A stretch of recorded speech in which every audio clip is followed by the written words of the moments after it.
By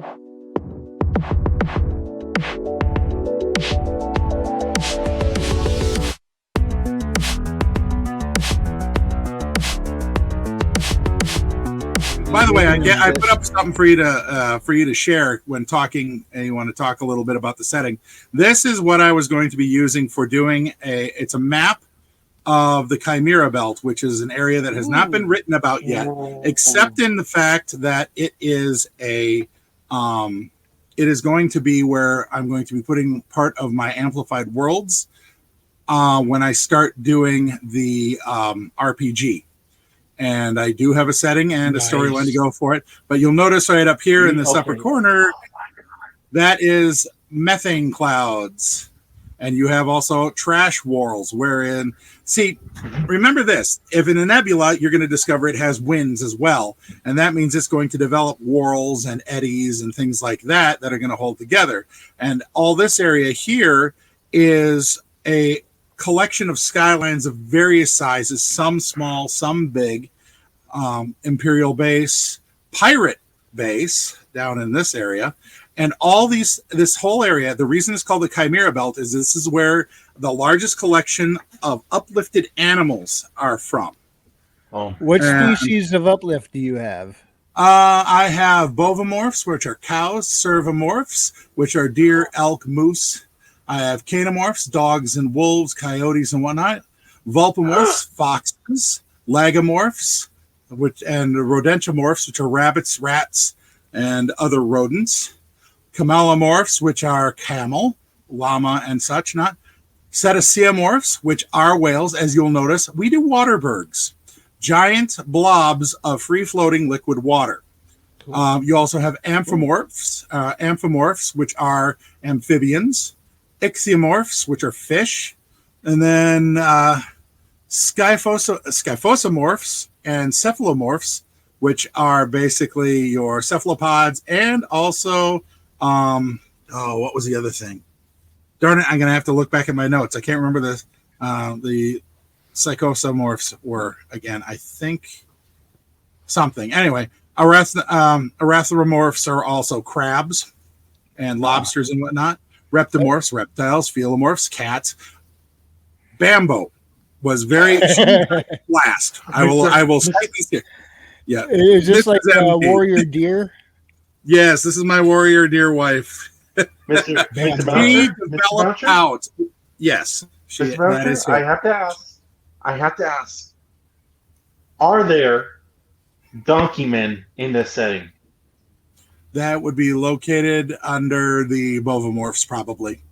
Oh, sweet. I don't know how I feel about the bovomorphs, though. You can be a literal and figurative jackass if you want. Sir? I don't know how I feel about the bovomorphs because what if you meet a bovomorph? What if you meet a bovomorph? He's a really cool guy. You want to invite him over for barbecue, and you're like, "Oh, that's going to be awkward." Hope he leans Minotaur. But anyway, Bamboo went so far as to create the big cats for the philomorphs. So we have ourselves tigromorphs, and hold on, I'll ask her. Remind me again, what are all the morphs that you developed out there? Panteromorphs, tigromorphs. Oh, cool. Uh-huh. Oh, she's actually calling it up. She has all the research she put into it because she was going to do a cheetahmorph. And she made up a character for the game. So when I go to cons, I like to try and run this. I actually have a game called Welcome to the Dream Nebula, which has random players thrown together in sort of a kidnapping mystery on a Skyliner. Sir, what kind of RPG system are you using for this? Because the big ones I think about are Stars Without Number and Pathfinder. I don't know. I will never touch a D20 system. I hate that stuff. Yeah, I hate D20.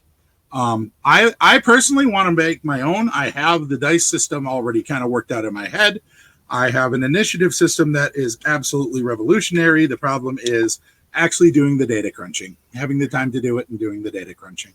And then until then, I'm using GURPS. I'm using GURPS 4th edition currently.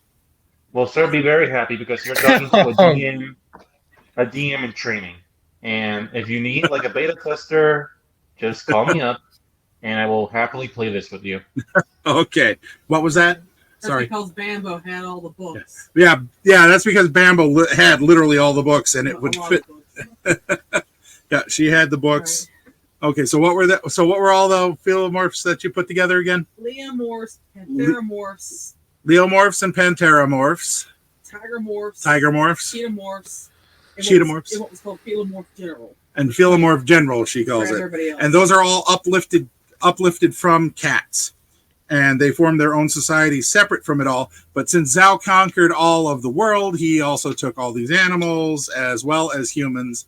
And see, you have the other end of the other end of that coin, where you have feloids, felinoids, you have caninoids, you have primatoids, and those are humans spliced in with animals. And they feature into it a little bit more. I have a philomorph or a felinoid nurse as a side character, and a canomorph Doberman-based hacker. So I put all those in as well, and then you have the sentient robots, aka mechoids, and you have also self-aware AIs. I mean, really, in a lot of ways, this was me going, okay. The old pulps, they sort of peaked with Star Wars, because that's what happened. George Lucas got in there, and he took the old Flash Gordon, Buck Rogers, and made everything dirty. And he stuck basically, seriously, that's what he did. Everything looked dirty and worn. And so so I'm taking it to kind of the next level, except now I'm not going back to Star Wars.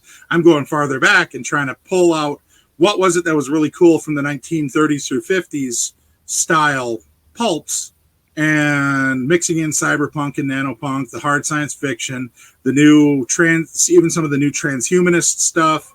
I mean, I think the whole religion is dumb, but that's me. No, you won't have a simulation theory from me. No. But you will not deny the supremacy of cyborgs. Yes, I will deny the supremacy of cyborgs, because I have two things better. Oh, really? What is better than being a man that can shoot a gun out of his hand? What about mead? You go with nanites. That's basically mini little cyborgs in your body, man. That's cheating. Nah, that's like saying that the cells in my body are mini knees. No, it's not. It's parts of a greater. Just wait till we get cloning technology go to a good point. Then we're going to see who's laughing. We have bioborgs too. We actually have some very scary bioengineered critters in this world. Nice.